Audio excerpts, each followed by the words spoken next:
تعرف واحده عليا يا علي؟ اسود.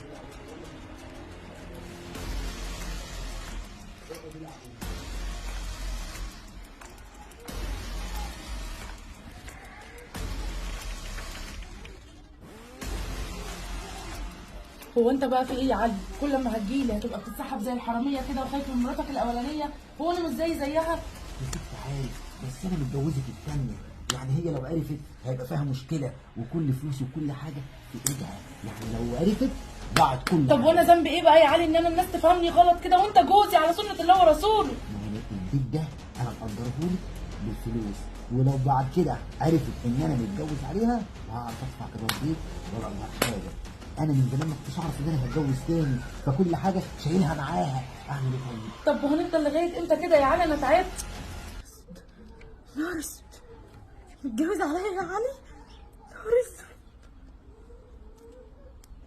خلاص بقى نعديها زي بنعديها كل مره، ما جاتش على المره دي يعني يا ست، لحد ما اشوف مكان بعيد وساعات هعرف اجيلك براحتي، ولا ايه؟ ماشي يا علي، بس انجز عشان انت كل مره تقول لي كده وانا خلاص تعبت. معلش. انا من حقي يا علي ان انا اظهر قدام الناس كلها ان انا مراتك زيها. انا تعبت من نظرات الناس ليا وهي فاهماني غلط. يا ست خلاص، مش وقت تحتاجيني، باجيلك ولا ما باجيش؟ ماشي يا علي، وقت ما بحتاج لك بتجيني، بس انا تعبت يا علي من الكلام ده. هو انا عشان احتاج مصاريف لازم اجيلك زي الحراميه وانت برضو تيجي معايا زي الحرامي؟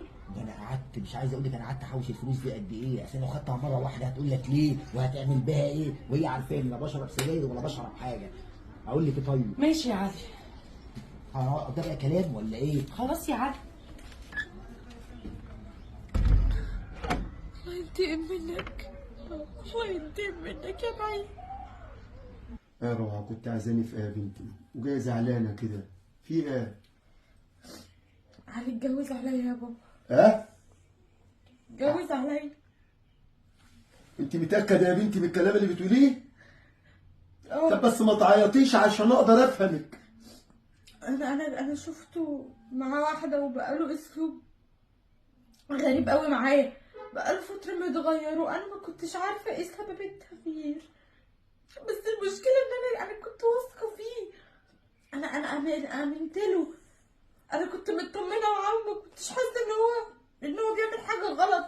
انا افتكرت ان هو عنده مشاكل في الشغل، عنده حاجه مضايقاه ومش عايز ان هو يفضفض معايا، بس اكتشفت ان هو كل ما بيقرب مني بيزيد خنقته، مش ما بقاش حابب القعده معايا ولا بقى حابب القعده في البيت، دايما عايز ان هو ينزل، دايما متعصب، والمشكله ان انا ما قصرتش في اي حاجه في البيت ولا معاه. يا بنتي الكلام اللي انت بتقوليه ده كلام كبير، ما نقدرش نتكلم فيها لما يكون معانا مستند رسمي شفته معاه عادي. في بيت غريب، وسمعتها وهي بتقول له انت امتى هتعرف مراتك الاولانيه؟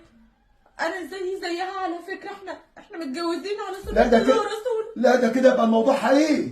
لا انا ما قدرتش ان انا ادخله واعرفه ان انا عرفت حاجه. علي اللي يعتبر واحد منا، مش جوز بنتي، علي يعمل كده؟ اه علي بيعك انت عشان واحده زي دي ما نعرفش اصلها ولا فصلها؟ انا ما اعرفش هو اتجوزها امتى ولا اعرف اي حاجه. يعوض ربنا. علي اللي بعتبره ابني. طب انت يا بنتي كده هتعملي ايه في الموضوع ده؟ مش عارفه غير ان انا ما ينفعش ان انا اعرفه اي حاجه ولا يحس ان انا عرفت. انا خايفه ان هو لو عرف ان انا عرفت يطلقني او يعمل اي حاجه، بس اللي وجع قلبي اكتر ان هو الوقت معايا عشان الفلوس، هو معايا عشان بس الفلوس بتاعته اللي معايا. هو فاكر ان انا هاجي عليه او ان انا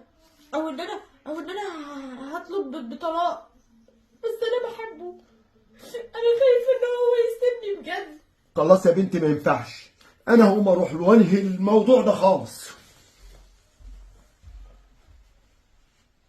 اسمع يا ابني، انا جاي لك بحق العشره والعيش والملح، واللي احنا نعتبر اهل ونخاف على بعض. على اخوك زودها شويه. عمل ايه بس على اخويا؟ ينفع علي يروح يتجوز على بنتي من ورانا من غير ما نعرف؟ تتجوز على ايه؟ انت بتقول ايه يا عم علي؟ اللي انت سمعته كلام بجاي متاكد منه. تتجوز عليها؟ انا اول مره اسمع منك الكلام ده. ما انا اول مره انا كمان اسمع، ما كنتش مصدق بنتي ان علي يعمل كده. وبعدين يعني هو معاه فلوس عشان يسد على بنتين يعني؟ الجواز يا ابني مش بالفلوس، اللي بيغوى بني ادم ممكن تكون هي اللي دفعت له، ممكن يكون محوش من وراك من ورا مراته ويروح يتجوز ده، دي مش مشكله. لا حول ولا قوه الا بالله. انا مش عارف والله انت بتقولي بس يا عم عادل، بس هقعد معاه واشوف. يا ابني انا جيت لك عشان انت اخوك كبير، واما اشوف انت هتعمل ايه. السلام عليكم. وعليكم السلام ورحمه الله وبركاته. وقعتك مهببه عليك، بقت تتجوز على مراتك، هي اثرت معاك في ايه؟ يا ابني انا عايز اعرف حاجه واحده بس، هي مراتك مقصره معاك؟ مهمله معاك في حاجه؟ ليه يا ابني انت بتقول الكلام ده ليه؟ في حاجه حصلت ولا ايه؟ في حاجه حصلت؟ وانت مش جايب الدنيا ولا ايه؟ مراتك عرفت اللي انت اتجوزت عليها؟ انت بتقول ايه؟ بقول ايه؟ عرفت امتى؟ عرفت امتى؟ انا عرفت، ايش تعرف؟ عرفت امتى؟ قول لي طيب. ابوها جالي. يا جدع يا جدع يا ابو جدعان قول لي بقى تعمل ايه يا حدقه؟ انت بتتكلم بجد؟ يا ابني انا هزر معاك في ايه؟ عرفت ازاي؟ عرفت ازاي؟ طب حتى انت خبيتها على مراتك، بتخبي على اخوك.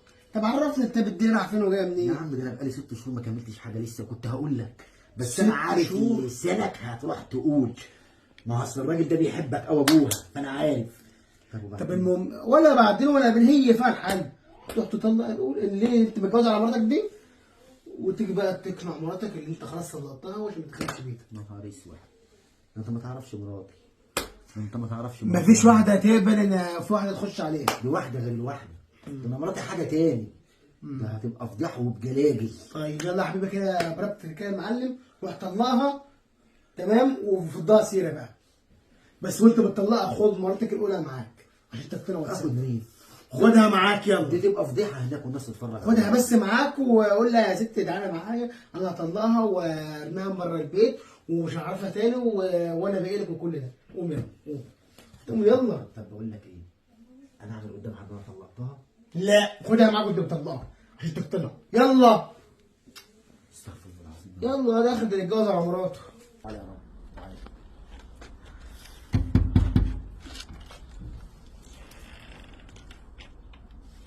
ايوه. يا شمس ايه يا علي؟ ها وبعدين؟ ايه يا علي في ايه؟ مراته حبيبتي، انا مراته. اهلا وسهلا. في حاجه يعني؟ اهلا، المفروض ان احنا نحب بعض يعني ولا ايه؟ مش فاهماك. هو انت بتتكلمي معايا كده ليه؟ على فكره انا مراته زيك بالظبط. ما انا عرفت. الله اكبر، انت نقيت واحده بجحه قوي يا علي. وبجحه ليه ان شاء الله؟ زي ما انت مراته على سنه اللي هو الرسول. لا انا ما كمان تقارنيش زيك. نفسك بيا. ليه ما قارنش نفسي بيك؟ عشان انا القديمه، انا اللي صبرت على المره قبل الحلوه، فما تجيش ان انت يا حبيبتي على الجاهز كده وتلقفي واحد من مراته. عيب. ايه الف واحد من مراته دي يا علي؟ ما ترد، هو انا كنت جيت خطفتك منها؟ ما ترد يا علي. على فكره يا استاذ انا ماليش علاقه. كلامي مش معاك انت، كلامي مع جوزك. مش انت برضه جوزها ولا ايه؟ ولا انا غلطت؟ انت عايز ايه يا روعه؟ عايزه ايه؟ لا هو انت سحبني في ايدك وجايبني لحد هنا ليه؟ عشان ان انا اتفرج عليكوا ولا عشان اشوفها ان هي بتاخدك في حضنها كده وتقول لك تعالى انا جهزت لك العشاء؟ ها ما ترد. ما ترد يا علي، هو انت جايبها لي هنا ليه صحيح؟ انت طالع يا شمس. ايه؟ انا يا علي؟ ليه؟ انا عملت لك ايه عشان تعمل فيا كده؟ بالتلاتة طلعت بالثلاثه يا شمس. جواز وطلاق بلا رجعة. ابقي دوري لك بقى على حد تاني، بس يا ريت نصيحة يعني ما تاخديش واحد من بيته ومن مراته عشان القديمة تحلى لو كانت وحلة. خلاص بقى خليكي يلا. دايما فاهمة ده، الراجل دايما بيرجع يا حبيبتي لمراته، للحضن الحنين. ماشي؟ خلاص بقى ملوش لازمه الكلام ده يا روعه، يلا. خايف على احساسها قوي. امشي يا حنين. باي.